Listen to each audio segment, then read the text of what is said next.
But I do want to ask you about something that's come up in the last couple of days. This was a post from President Trump about this upcoming election just weeks away. He said, when I win, those people who cheated, and then he lists donors, voters, election officials, he says will be prosecuted to the fullest extent of the law, which will include long-term prison sentences.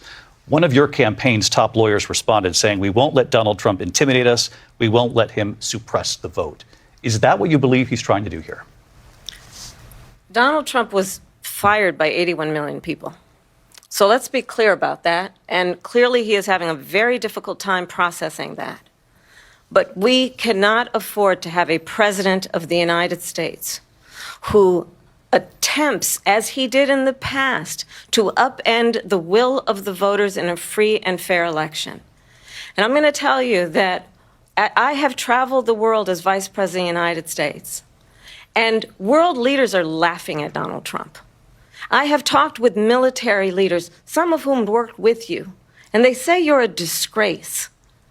And when you then talk in this way in a presidential debate and deny what over and over again are court cases you have lost because you did, in fact, lose that election, it leads one to believe that perhaps we do not have in the candidate to my right the temperament or the ability to not be confused about fact.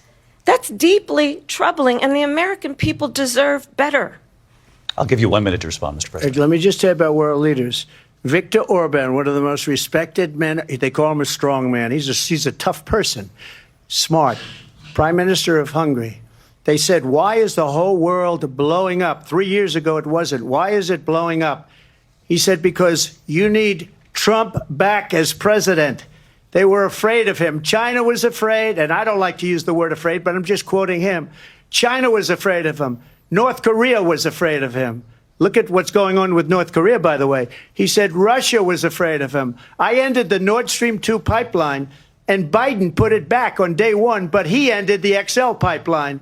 The XL pipeline in our country, he ended that. But he let the Russians build a pipeline going all over Europe and heading into Germany, the biggest pipeline in the world.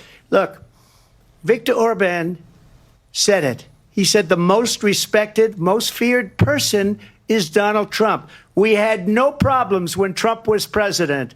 But when this weak, pathetic man that you saw at a debate just a few months ago, that if he weren't in that debate, he'd be running instead of her. She got no votes. He got 14 million votes. What you did, you talk about a threat to democracy. He got 14 million votes, and they threw him out of office. And you know what? I'll give you a little secret. He hates her. He can't stand her. But he got 14 million votes. They threw him out. She got 0 votes. And when she ran, she was the first one to leave because she failed. And now she's running. I don't understand it, but I'm okay with it because your time is I think up. we're going to do very well. We've got a lot more to get to.